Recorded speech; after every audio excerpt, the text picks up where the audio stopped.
Caribbean premier league 2024 18வது போட்டி table பாட்டமில் இருக்க Saint Kitts Nevis Patriots and table டாப்பில் இருக்க போபடாஸ் ராயல்ஸ்.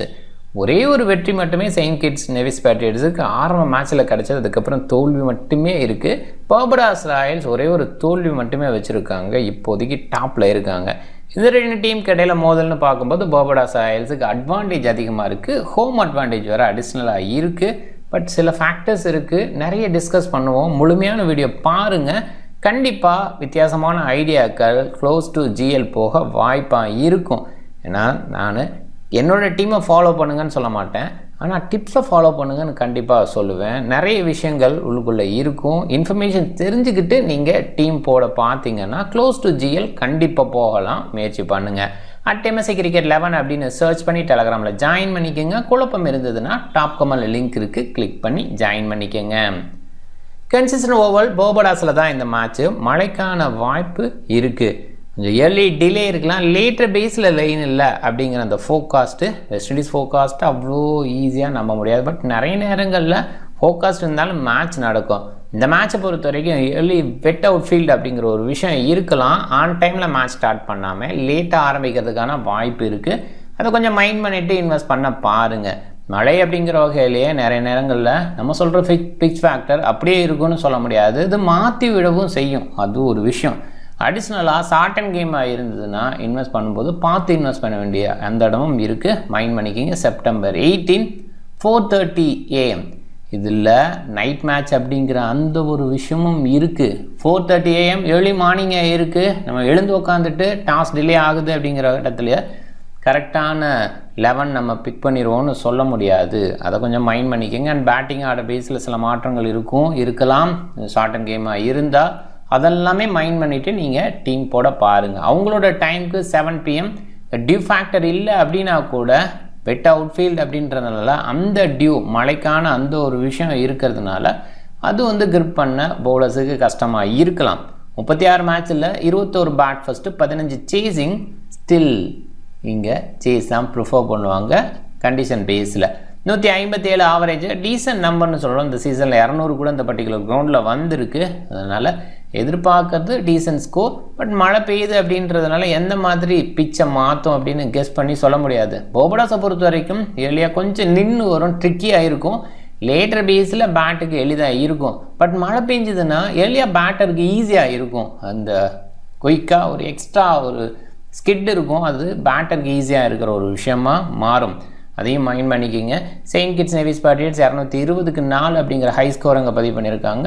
TKR 52க்கு 10 அப்படிங்கிற லோ ஸ்கோரை பதிவு பண்ணியிருக்காங்க. 150க்கு பிலோவாக 15 டைம்ஸ் வந்திருக்கு. பட் இதெல்லாமே முன்னாடி தான்.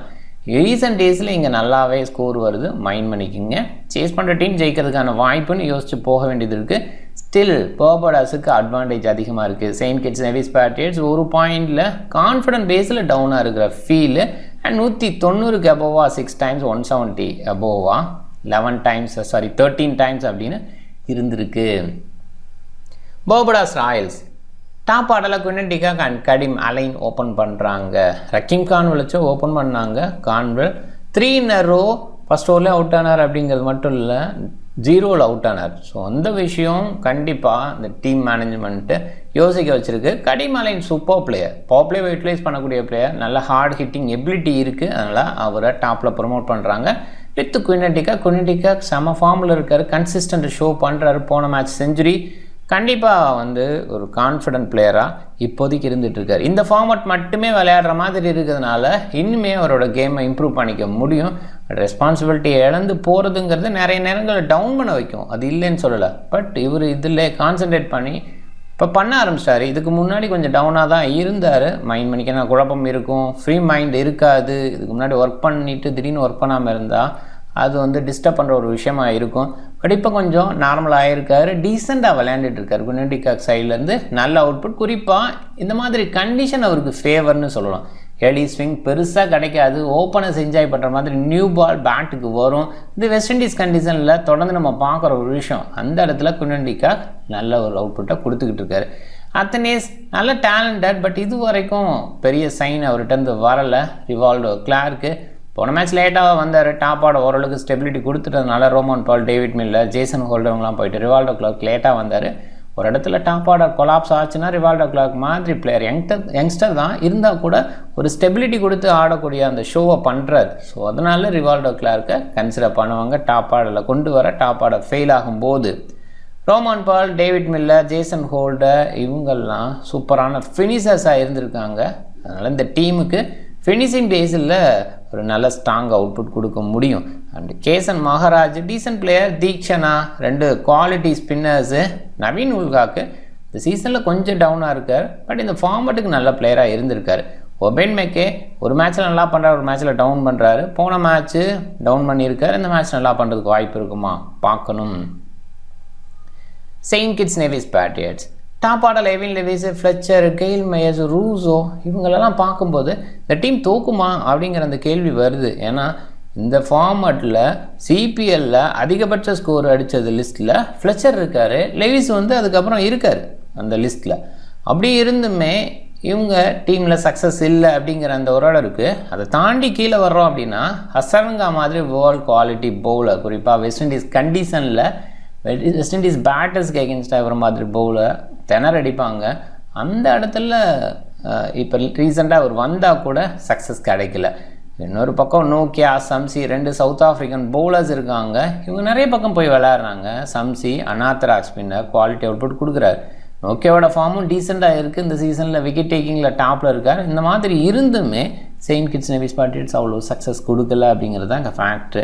And Perumal decent bowling. And லைனு போன மேட்ச் எடுத்தாங்க ஜஹான் லைனு, அவருக்கு பதிலாக மறுபடியும் மாறலாம். ஏன்னா அவர் நிறைய ரன்ஸுக்கு தான் போனார். ட்ரேக்ஸ், ஒடேன் ஸ்மித் சைடு போகலாம், இல்லை நெட் சைடு எதுவும் போகிறாங்களா பார்க்கணும். மோஸ்ட்லி ஒரு ஃபாஸ்ட் பவுலர் சைடு போவாங்க. Dominic Drakes and possibly Odean Smith இருக்கலாம், இந்த இடத்துல பார்த்துக்கலாம்.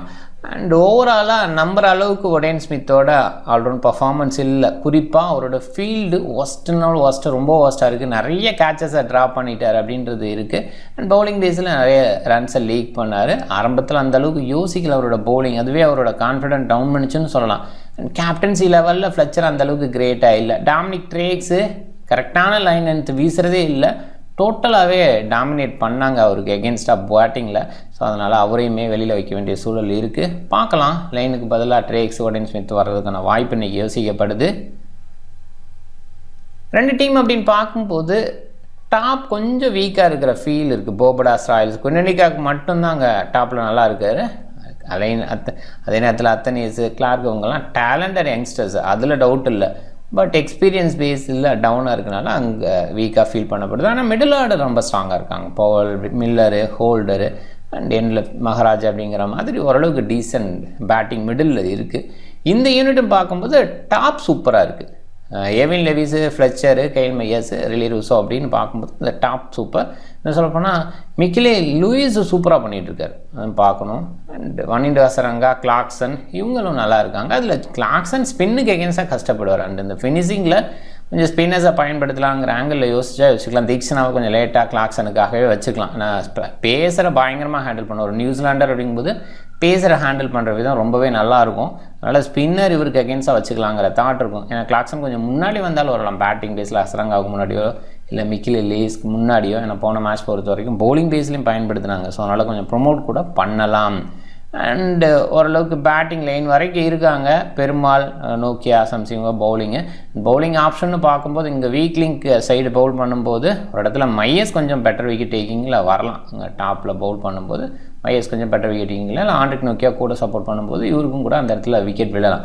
அண்ட் எண்டில் இந்த மாதிரி ஒரு ஸ்ட்ராங் பேட்டிங் இருக்கும்போது எண்டில் நோக்கியா கொஞ்சம் டவுன் ஆகிறதுக்கு வாய்ப்பு இருக்குது. கொஞ்சம் ரன்ஸுக்கு கூட போகலாம் நோக்கியா எண்ட் பவுலிங் பண்ணும்போது. லைன் இல்லை வேறு எந்த பவுலர் வீசுகிறாங்களோ அவங்களும் கொஞ்சம் அடி வாங்க கூட வாய்ப்பு இருக்குது.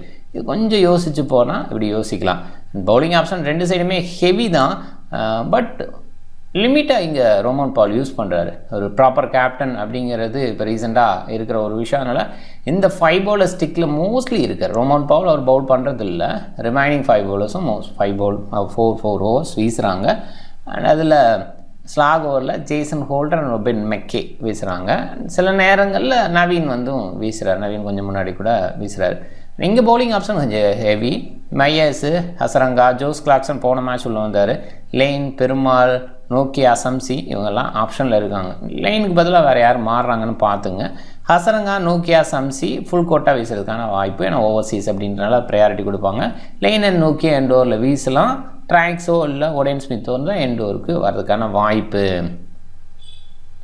Top 14 Quinton Evin Lewis, Fletcher, Mayers, Rossouw கூட லேட்டாக அனுப்புகிறாங்க.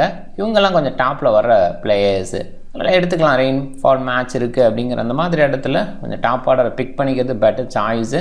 ரெலி ரூசோ, வனிடோ ஹசரங்கா இவங்க 2 பேர்த்தையும் கொஞ்சம் கன்சிடர் பண்ணிக்கணும். வனிடோ வந்து நிறைய பேர் செலக்ட் பண்ண கேப்டனாக இருக்கார். அந்தளவுக்கு பர்ஃபார்மன்ஸ் கன்சிஸ்டண்ட்டாக இருக்குது. குறிப்பாக வெஸ்ட் இண்டீஸ் பேட்டருக்கு எகென்ஸ்டாக இவரோட கூகுளி எஃபெக்டிவாக இருக்கும். மில்லர் பாசிபிளாக ப்ரொமோட் ஆவார். ரெயின்ஃபால் மேட்சுங்கும் போது கொஞ்சம் குயிக்காக ப்ரொமோட் பண்ண வைக்கலாம் அப்படிங்கிற தாட் இருக்கும். நல்ல ஹிட்டிங் அண்ட் ஸ்பின்னரை ஹேண்டில் பண்ணுற விதம் நல்லா இருக்குது. ஜேசன் ஹோல்டர், மஹராஜ், தீக்ஷனா, நோக்கியா இவங்கெல்லாம் விக்கெட் டேக்கிங்கில் நல்லா இருக்காங்க. ஸோ அந்த பேஸில் எனக்கு ஹோல்டர் வந்தால் பேட்டிங்லேயும் டீசென்ட் கான்ட்ரிபியூஷன் கொடுக்க முடியும். ஒரு வேளை முழு மேட்ச் நடக்கிற மாதிரி ஒரு சூழல் இருந்ததுன்னா கேசவ் மகராஜோட அந்த ஹிட்டிங்கையும் கொஞ்சம் பார்க்கலாம். போன மேட்ச் கூட அந்த மாதிரி விஷயம் நடந்தது. நவீன் உல்ஹாக்கு, ஒபேட் மெக்கே இவங்கெல்லாம் எண்டோரில் வீசுகிறாங்க. அந்த கன்சிடரேஷனில் யோசிக்கணும். அண்டு டப்ராய் சம்சி ஸ்பின்னர் பேஸில் பிச்சு கொஞ்சம் ஹோல்ட் ஆகுது. இந்த மாதிரி இடத்துல மோஸ்ட்லி இந்த ஃபாஸ்ட் பவுலர்ஸ்க்கு எடுக்கிற மாதிரி ட்ராக் இருந்தால் சம்சி நல்லா பண்ணுவார். ஸோ அது கொஞ்சம் அதே மாதிரி தான் மகராஜும் நல்ல ட்ராக்கு ஃபாஸ்ட் பவுலர்ஸுக்கு விழுது அப்படிங்கும்போது மகராஜ் வந்து அந்த fast bowling kind off spinner. So அது என்ன ஃபாஸ்ட் பவுலிங் கைண்ட் ஆஃப் ஸ்பின்னர்னால் நிறைய பவுலர்ஸ் இருக்காங்க. ஸோ லெஃப்ட் ஆர்ம் ஸ்பின்னர் குறிப்பாக இப்போ இமாட் வசிம் பார்த்தீங்கன்னா நிறைய நேரம் இனிஷியல் ஸ்விங் பண்ணுற அந்த இடத்துல பவுல் பண்ணுவார். ஸோ அங்கே வந்து அந்த மாதிரி ஸ்பின்னர்ஸ் விக்கெட் எடுப்பாங்க. அதே தான் மகராஜ். ஸோ சில பிளேயர் இருக்காங்க நரேன். ஸோ லேட்டர் பேஸில் பிச்சர்ஸ் எல்லாம் டவுன் ஆகிற இடத்துல கூட நிறைய விக்கெட் எடுக்க மாட்டார். ஐபிஎல்ல நீங்கள் பார்த்தீங்கன்னா தெரியும். பட் ஏர்லி பேஸில் அவர் நிறைய விக்கெட் எடுப்பார். அதுக்கு காரணம் ஒரு இடத்துல நல்ல பேஸ் விக்கெட் இருக்குன்னா அதில் அவங்க பெட்டராக ஹேண்டில் பண்ணுறாங்க, பெட்டராக லென்த்தை வீசுகிறாங்க, அவங்கள்கிட்ட விக்கெட் விழுது அப்படிங்கிறத நம்ம பார்க்குறோம். அந்த கைண்ட் ஆஃப் பவுலிங் வந்துட்டு சம்சி, மகராஜுங்க 2 பேர்த்திட்டையும் இருக்கும். ஸோ அதை நம்ம நிறைய நோட் பண்ணியிருந்தால் தெரியும். கொஞ்சம் ரியலைஸ் பண்ணி பாருங்கள். நிறைய முதல் மேட்சஸில் மகராஜ் அவங்க கண்ட்ரோலாக வீசுவாங்க. அது நிறைய ஏர்லி பேஸில் விக்கெட் எடுக்கிற மாதிரி லேட்டர் பேஸில் எடுக்க மாட்டார். இதெல்லாமே இருக்கிற ஒரு விஷயமா இருக்கும். ஒரு டோர்னமெண்ட் ப்ராக்ரஸில் நான் சொல்கிறேன். ஸோ அதனால் இவங்களெல்லாம் கொஞ்சம் ட்ரை பண்ணலாம். பிக் பேஸில் ரெலி ரூசோ குறைவாக பிக் பண்ணியிருக்காங்க, மில்லர் குறைவாக பிக் பண்ணியிருக்காங்க, கிளார்க்சன், நவீன் இவங்களெல்லாம் குறைவாக பிக் பண்ணியிருக்காங்க. இவங்கெல்லாம் நல்ல பிளேயர்ஸ். T20 பேஸில் யோசிக்கும் போது நவீன் இந்த சீசன் அந்த ஓவரால் இந்த இயரில் டாப் விக்கெட் டேக்கர் லிஸ்ட்டில் இருக்கார். ஸோ அந்த மாதிரி இடத்துல நவீன் சொல்லவே தேவையில்லை. என்ன மாதிரி குவாலிட்டி அப்படின்னா ஐபிஎல் மாதிரி ஒரு இடத்துல வந்து விளையாடுறாங்க அப்படிங்கும்போது ரெலி ரூசோ, மில்லர், நவீனோட குவாலிட்டி என்னன்னு தெரியும். பட் இந்த ஆர்டர் பேஸில் ஒவ்வொரு டீமுமே மாற்றி தான் அனுப்பிட்டுருக்காங்க. இந்த பர்டிகுலர் டீம் தான் அதை பண்ணுது, இந்த பர்டிகுலர் டீம் பண்ணலை அப்படின்லாம் சொல்ல முடியல. நம்ம பொதுவாக டிகேஆர் தான் அதுதான் மேக்ஸிமம் எவ்ரி இயரும் பண்ணுவாங்க. இந்த பிளேயரை ட்ராப் பண்ணுவாங்கன்னு நம்மளால் கெஸ் பண்ணவே முடியாது. பட் இந்த சீசனில் எல்லா டீமுமே வந்து பிளேயர் ஆர்டரில் மாற்றிக்கிட்டே தான் இருக்காங்க. ஈவன் மேட்ச் ஜெயிச்சா கூட அடுத்த மேட்ச்சில் அந்த பிளேயரை தூக்கிடுறாங்க. நல்லா பர்ஃபார்ம் பண்ணால் கூட தூக்கிடுறாங்க. ப்ராக்டிஸ் பேஸில் ஒரு சில விஷயங்கள் பண்ணுறாங்க. அது ஒரு சில பிளேயர்ஸ் வாய்ப்பு கொடுக்கணுங்கிற ஆங்கிளில் சில விஷயங்கள் பண்ணுறாங்க. அது அண்டர்ஸ்டாண்டபிள். பட் ஓவராலாகவே டோட்டலாகவே மாற்றுறது அப்படிங்கிறது டீமை கொலாப்ஸ் பண்ணுற ஒரு விஷயமும் டீமுக்கான வெற்றி கிடைக்கிற இடத்த பாதிக்கிற ஒரு விஷயமாகவும் இருக்கும். இதுமாதிரி பண்ணுறாங்க. பட் நவீனுக்கான ஓவர் ஆரம்ப காலத்தில் நிறைய கொடுக்காமல் இருந்தால் கூட இப்போ கொடுக்குறாங்க. முழுமையாக 4 ஓவர் போயிடுறதுக்கான வாய்ப்பு இருக்குது. ஜோஸ் கிளார்க்சனுக்கான பவுலிங் ஆரம்பத்தில் இல்லைனா போன மேட்ச் கொடுத்து 2 விக்கெட் எடுத்தார். ஸோ அந்த இடத்துல ஒரு இடத்துல பார்க்குறோம். டேவிட் மில்லை இன்றைக்கி ப்ரொமோஷன் பேஸில் எதிர்பார்க்கலாம். அண்ட் லெஃப்ட் ஹேண்டு ஸ்பின்னரை நல்லா ஹேண்டில் பண்ணக்கூடிய குவாலிட்டி வச்சுருக்காரு. ரெலி ரூசோ ஸ்பின்னருக்கு எகென்ஸ்டாக சில நேரங்கள் தடுமாற்றம் வச்சுருப்பாரு. பட் இந்த ரெயின்ஃபால் அப்படிங்கிற ஒரு விஷயம் ஒரு கொஞ்சம் மைண்டு புத்துணர்ச்சியாக இருக்கும். நிறைய நேரங்களில் ரெயின்ஃபால் மேட்சஸில் ரெலி ரூசோவோட பேட்டிங் நல்லாயிருக்கும். அது ரெயின்ஃபால்னால் மேட்ச் முன்னாடி மழை பெஞ்சிருக்கு, ஏதோ ஒரு ப்ளசன்ட் கண்டிஷன் அப்படிங்கிறதோ ஏதோ ஒரு விஷயம் அவருக்கு பாசிட்டிவாக அமையுது. ஆனால் அதை சக்ஸஸ்ஃபுல்லாக அவுட்புட் கொடுக்க வாய்ப்பு இருக்குது. குரண்டிகாக், கெயில் மேயர்ஸ் அண்டு ஹசரங்கா எல்லாமே டபுள் ஆப்ஷன். ஒரு பக்கம் குரண்டிகாக்கோட விக்கெட் கீப்பிங் பாயிண்ட்டும் இருக்குது. கெயில் மையர்ஸு பாசிபிளாக டாப் ஆர்டர் வீக்காக இருக்கிற இடத்துல பவுல் பண்ணுவாங்க, விக்கெட் எடுக்க வாய்ப்பு இருக்குது. அண்ட் பேட்டிங் பேஸ்லேயும் அவுட்புட் டீசெண்டாக கொடுத்துட்ருக்காரு சில மேட்சஸில். வனிடோ ஹசரங்கா 2மே ஓகே. சில நேரத்தில் ஸ்பின்னரை ஹேண்டில் பண்ணுறதுக்காகவே மேலே ப்ரொமோட் பண்ணுறாங்க, அங்கே சக்ஸஸ் பண்ண முடியும். அண்ட் பேட்டிங் பேஸில் சக்ஸஸ் பண்ண மட்டும் பவுலிங்கில் ரொம்பவே சூப்பராக இருக்குது அந்த கண்டிஷனில். And Jason Holder, Theekshana, Naveen Ul Haq இவங்கள கொஞ்சம் கன்சிடர் பண்ணுங்கள். தீக்ஷனா பொறுத்த வரைக்கும் ஒரு சில நேரங்களில் நல்லா பண்ணுறாரு. சொல்லப்போனால் ஒரு மேட்ச்சில் விக்கெட் எடுக்கலன்னா அடுத்த மேட்ச் மொத்தமாக விக்கெட் எடுக்கிறார். ஸோ போன மேட்ச்சில் விக்கெட் எடுக்கல, அதனால் மொத்தமாக விக்கெட் எடுக்கிறது பாருங்கிற ஒரு நம்பிக்கை. ஜேசன் ஹோல்டர் பேட்டிங் பவுலிங் 2மே பண்ண முடியும். ஒரு மேட்ச்சு இவரால் தோத்துச்சு அப்படிங்கிற அந்த நிலைமை இருக்கும்போது அடுத்த மேட்ச்சுக்கு நம்ம யோசிக்கணும். சீனியர் பிளேயர்ஸு நிறைய பேர் அந்த மாதிரி இடத்துல சக்ஸஸாக வருவாங்க. ஒரு பாயிண்டில் டாப்பில் வந்து ஃப்ளெச்சர் இருக்கார். ஃப்ளெச்சரே பார்த்திங்கன்னா அந்த மாதிரி கைண்ட் ஆஃப் பேட்டர் தான். 2 மேட்ச் 3 மேட்ச் தொடர்ந்து ஃபெயிலியர் ஆகும்போது அடுத்த மேட்ச் நின்று நிதானமாக விளையாடுவார். பட் கண்டிஷன் ரீசன்ட் டேஸில் அப்படி இல்லை. இந்த மாதிரி ஓல்டு கிரிக்கெட் விளையாடவே முடியாது. ஃப்ளெச்சர் போன மேட்ச்சில் அப்படி தான் கொஞ்சம் ஸ்டடி பண்ணி விளையாண்டார். லக்கும் இருந்தது இல்லைன்னு சொல்லலை. பட் அவரை ரொம்ப நேரம் விளையாட விடுறதே ஆப்போனன்ட் டீமுக்கு பெரிய சக்ஸஸ். ஏன்னா அவர் ஒரு ஸ்டேஜுக்கு அப்புறம் குயிக்காக ஆடி எல்லா ஸ்கோரை மேலே பண்ணதெல்லாம் முன்னாடி தான். இப்போல்லாம் பார்த்தீங்கன்னா எடுத்துகிட்டு போகிறார் கடைசி வரைக்கும். ஒரு மேலே கேப்டன் ரெஸ்பான்சிபிலிட்டி அப்படின்னு எதுவும் அதை ட்ரை பண்ணுறாருன்னு தெரியல. பட் 50 balls 70 60 அப்படிங்கிறதெல்லாம் இப்போதைய அளவுக்கு பத்தவே பத்தாது. 50 முன்னாடியெல்லாம் 50 அடிக்கிறதுக்கு 35 பால் அப்படிங்கிற ரேஞ்சில் அடிக்கிறாங்கன்னா 50 balls-க்கு 100 அடிச்சிடணும். பட் இவர் வந்து ஃபஸ்ட்டு 50 ஓரளவுக்கு ஆடிடுறாரு. 30 பாலுக்கு இந்த மாதிரி ரேஞ்சில் அடிக்கிறாரு. அடுத்து எல்லாமே ரன்ன பால் தான் ஆடுறாரு. எடுத்துகிட்டு போகணும்னு நினைக்கிறாரு ஃப்ளெச்சர். ஸோ அது வந்து பெரிய மைனஸ். அதனால தான் அந்த டீமே தோக்குதுங்கிற மாதிரியும் பார்க்குறோம். ஒரு நிறைய சக்ஸஸ்ஃபுல் பேட்டிங் பண்ணுறப்பெல்லாம் தோக்குது, அதையுமே நம்ம பார்க்கணும். Jason Holder double option. நவீனை பொறுத்த வரைக்கும் எண்டில் கொஞ்சம் விக்கெட் எடுக்கிறதுக்கான வாய்ப்பு வச்சுருக்காரு. ஸோ போபடாஸ் ஒரு பக்கம் டாப் ஆர்டரில் வீக்குனா கூட ஸோ ஆப்போனண்ட்டில் விளையாட செயின்ட் கிட்ஸ் வந்து பாட்டமில் கொஞ்சம் வீக்காக இருக்கிற ஃபீல் இருக்குது. ஆனால் நவீன் அந்த இடத்துல விக்கெட் எடுக்கலாம். என்ன சொல்லப்போனால் நவீன், மெக்கே, ஜேசன் ஹோல்டர் இவங்கெல்லாம் எண்டில் கொஞ்சம் கேமுக்குள்ளே வரலாம், விக்கெட் எடுக்கலாம் அப்படின்னு தோணுது. டீம் பாருங்கள். Captain Hasaranga, vice captain Mayers. Hasaranga ஆப்வியஸாக டபுள் ஆப்ஷன். மையர்ஸை பொறுத்த வரைக்கும் நான் இனிஷியல் விக்கெட் எடுக்க வாய்ப்பு இருக்குன்னு சொல்கிறேன். அதில் பேட்டிங்லேயும் சின்ன கான்ட்ரிபியூஷன் கொடுத்தா கூட ஓரளவுக்கு உள்ளே வரலாம். Jason holder descent choice, Naveen descent choice. McKay கூட எடுக்கணும். மெக்கே எடுத்துட்டால் கொஞ்சம் பெட்டர் சாய்ஸு நான் யோசிக்கிறேன். அப்படி யாரும் மிஸ் பண்ணுறது. ஃப்ளெச்சர் கூட சில நேரங்களில் ஸ்டெபிலிட்டி கொடுக்குறாரு. இனிமேல் கேமுக்குள்ளே வர முடியாதுங்கிறவனால இண்டிவிஜுவல் கேம் ஏற்றிக்கிறதுக்கு பார்க்குறாரு. ஸோ அதை நம்ம போன மேட்ச்லேயே பார்த்தோம். ஸோ அதனால் ஃப்ளெச்சர் ஓரளவுக்கு ஸ்கோர் பண்ண வாய்ப்பு இருக்குது. விண்டிகேக் இப்போ டிஃபால்ட் சாய்ஸுங்கிற மாதிரி ஐட்டம் நல்லா பண்ணுறதுனால லெவிஸ் எடுத்திருக்கேன். இங்கே ஒரு சில மாற்றங்கள் பண்ணி பார்க்கலாம். ரிலீரூஸோ ஒரு டீசன்ட் சாய்ஸ். பட் பேட்டிங் பேஸில் இந்த ஆர்டர் பேஸில் ரிலீரூஸோ நம்பர் 3 நம்பர் 4 வந்துட்டால் பரவாயில்ல. ரொம்ப லேட் பண்ணிட்டாங்கன்னா அவர் பெரிய பாயிண்ட் எடுத்து கொடுப்பாருன்னு சொல்ல முடியாது. பட் அவர் இருந்தால் டெஃபினட்டாக நல்ல அவுட்புட் கொடுக்கறதுக்கான வாய்ப்பை டாப் ஆர்டரில் பண்ணுனா இந்த மாதிரி ரெயின்ஃபால் சுச்சுவேஷனில் சூப்பர் பிளேயராக இருக்க முடியும். மில்லர் அண்ட் ரூசோவை மிஸ் பண்ணது கொஞ்சம் ஹார்ஸாக இருக்கலாம். ட்ரை பண்ணுங்கள். கிராண்ட் லீக்கில் மை மாஸ்டர் 11 விளையாட பாருங்கள். இந்த மேட்ச்சுக்கு மட்டும் இல்லை, இந்த சீரியஸ் முழுமையாகவே நிறைய கிவ் அவேஸு கான்டெஸ்ட் பேஸில் சூப்பரான அளவு கொடுக்குறாங்க. அண்டு இதில் 20,000 கிவ் அவேயும் கொடுத்துருக்காங்க, பயன்படுத்திங்க. அண்ட் வீக்கெண்டில் ஆஃபர் கொடுக்கறது, அதே மாதிரி நிறைய டெபாசிட் ஆஃபர்ஸ் கொடுக்கறது, கூடவே வந்து ஃபேண்டசியில் வெரைட்டியும் கொடுக்க ஆரம்பிச்சிட்டாங்க. கண்டிப்பாக பயன்படுத்திங்க. மை மாஸ் 11 இன்ஸ்டால் பண்ணலைன்னா டாப் கமெண்டில் லிங்க் இருக்குது, கிளிக் பண்ணி இன்ஸ்டால் பண்ணி என்னோட ரெஃபரல் கோடை பயன்படுத்த மறக்காதீங்க. நீங்கள் டிஃப்ரெண்ட் டீமை ட்ரை பண்ணுங்கள், டிஃப்ரெண்ட்டாக யோசிங்க, ஜிஎலுக்கு க்ளோஸாக போங்க. All the best. இந்த வீடியோ பிடிச்சிருந்தா லைக் பண்ணுங்கள், உங்கள் ஃப்ரெண்ட்ஸுகளுக்கு ஷேர் பண்ணுங்கள், சேனலை சப்ஸ்கிரைப் பண்ண மறக்காதீங்க. மிக்க நன்றி.